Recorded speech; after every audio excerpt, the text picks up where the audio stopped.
ASL Suman Reza চ্যানেলের পক্ষ থেকে আপনাদের সকলকে শুভেচ্ছা ও অভিনন্দন। আশা করি আপনারা সকলেই ভালো আছেন।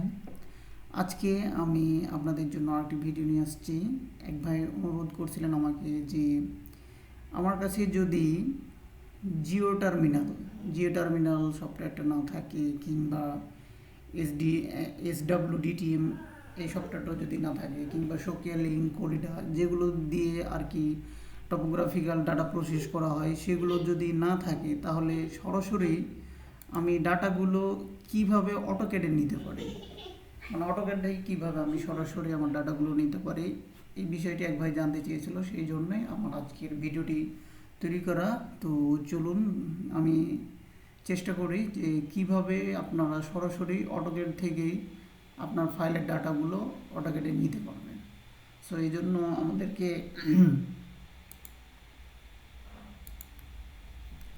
আমরা পয়েন্টে চলে যাব। পয়েন্টে গিয়ে ইম্পোর্ট এক্সপোর্ট পয়েন্ট লেখা আছে, সেখানে আমরা পয়েন্টে চলে যাব।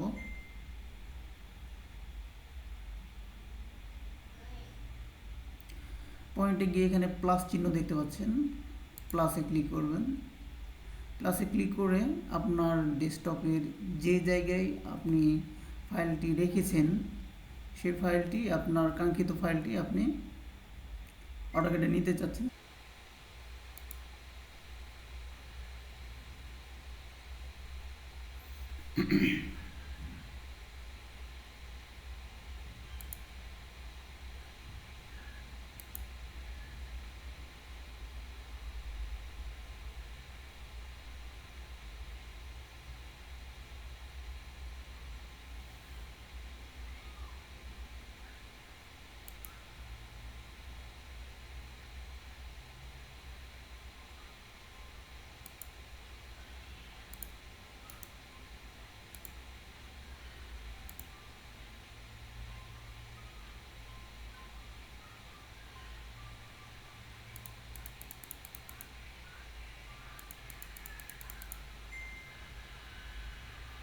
দেখতে পাচ্ছেন আমার পয়েন্ট নাম্বার, নর্থিং, ইস্টিং, এলিভেশন এবং 9।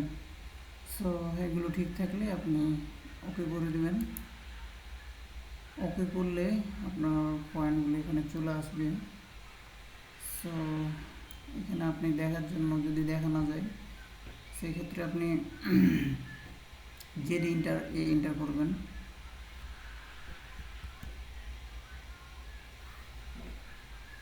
অল করে দিলে এই যে দেখুন বন্ধু, পয়েন্টগুলো চলে আসছে এখানে। সো পয়েন্টগুলো আপনারা দেখতে পাচ্ছেন, মানে এগুলো একটার সাথে একটা লেগে আছে। এটা ঠিক করার জন্য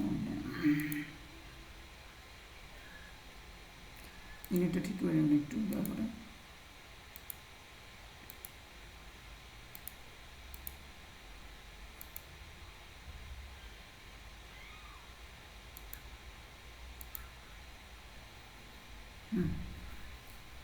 দেখুন এই যে কি সুন্দর আপনার পয়েন্টগুলো চলে আসছে। এখন আপনার যদি কোনো ডিস্টেন্স জানা থাকে তাহলে আপনি ডিস্টেন্সটা চেক করে দেখবেন যে ঠিক আছে কিনা।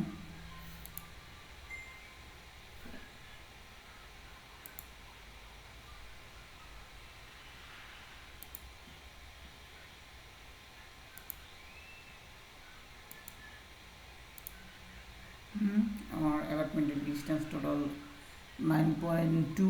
সো 6 মিলি এখানে বেশি আছে, সমস্যা নেই। তার মানে আমার ডিস্টেন্স ঠিক আছে এবং সব কিছু কোঅর্ডিনেট ঠিক আছে। এখন আপনি এগুলো আপনার যেটা প্রয়োজন এরিয়া বের করে কাজ করে নিতে পারেন। সো ধন্যবাদ। ভালো লাগলে আমার চ্যানেলটি সাবস্ক্রাইব করবেন, পাশে থাকবেন এবং নতুন নতুন ভিডিও পাওয়ার জন্য। প্রশ্ন বা মতামত থাকলে অবশ্যই কমেন্ট বক্সে জানাবেন। আর যদি আমার কাজে কোনো ভুল হয়ে থাকে তো ভুলটা ধরিয়ে দেবেন, আমি অবশ্যই সংশোধন করে নেওয়ার চেষ্টা করব। ভিডিওটি ভালো লাগলে আমার চ্যানেলটি সাবস্ক্রাইব করবেন। ভালো থাকবেন সবাই। আল্লাহ হাফিজ। আসসালামু আলাইকুম রহমতুল্লাহ।